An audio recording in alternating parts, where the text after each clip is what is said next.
It's an honor to be here with you this morning out in the cold, but standing up for the most important thing in our country, which is the right to life for all human beings.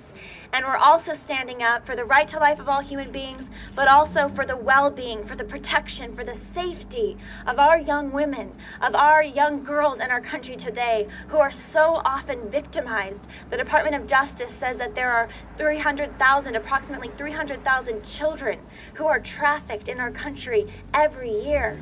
Many of these, the majority, are young girls. During their time of forced prostitution, many of them will get pregnant.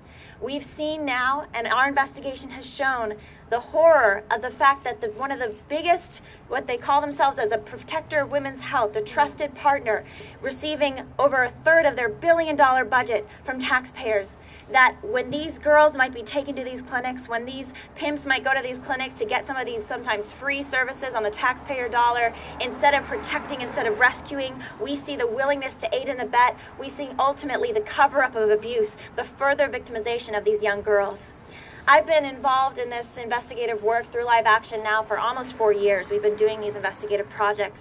I started doing them when I was only 18 years old, a college student at UCLA. I've just graduated now, I'm 22.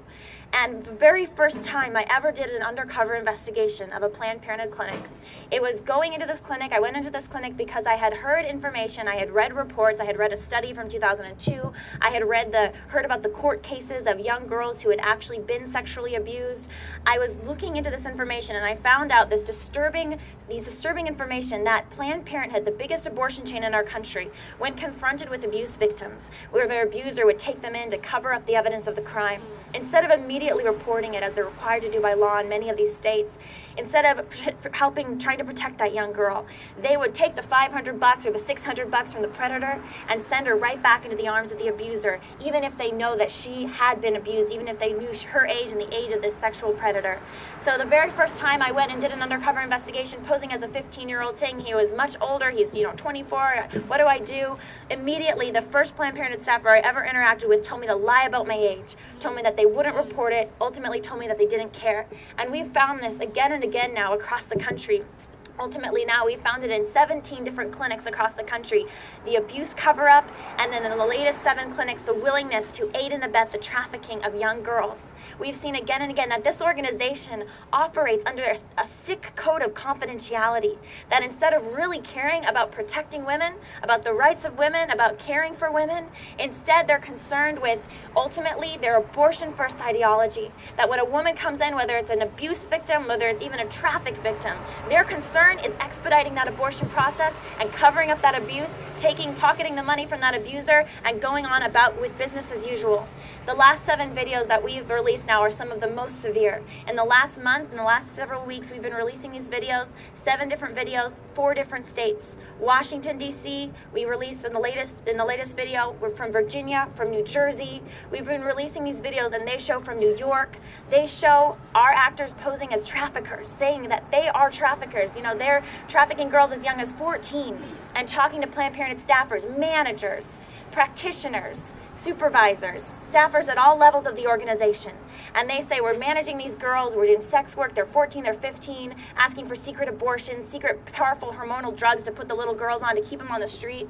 And instead of protecting these girls, Planned Parenthood staffers at all levels of the organization remarkably and heartbreakingly told these pimps, told these sex workers that yes, they would find a way, they would keep it confidential, they could find ways to get them discounts, qualify them for tax-funded program for these underage victims.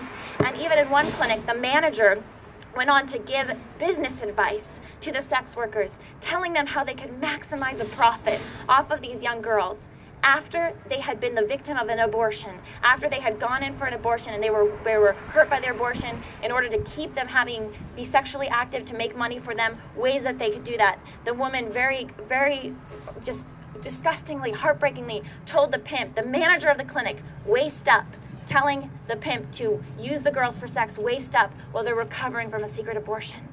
This we cannot stand for. It's time to put an end to this. There are children, young girls, women, their lives and their well-being are at stake.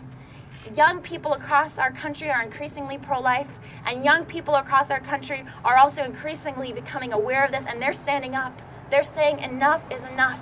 And young women, we're realizing the truth here. We're not buying this bill of goods anymore. This is not our trusted health provider. This is not a place that has our interests at first. Instead, it's an ideologically driven organization whose abortion-first mentality has gotten in the way of ever protecting or caring for women across our country. So it's time to take a stand. It's time to continue the good work of many activists who have been working for a long time. Continue your good work. There's fruit for your work. We are making a difference here, and we will continue to stand until every dollar is taken away from this corrupt and abusive organization, and until we can continue to fight for more measures to protect our children, to protect our young girls, our young women, and to ultimately, too, protect taxpayers from aiding and abetting a Planned Parenthood in the abuse cover-up and the trafficking, the victimization of our women. Thank you.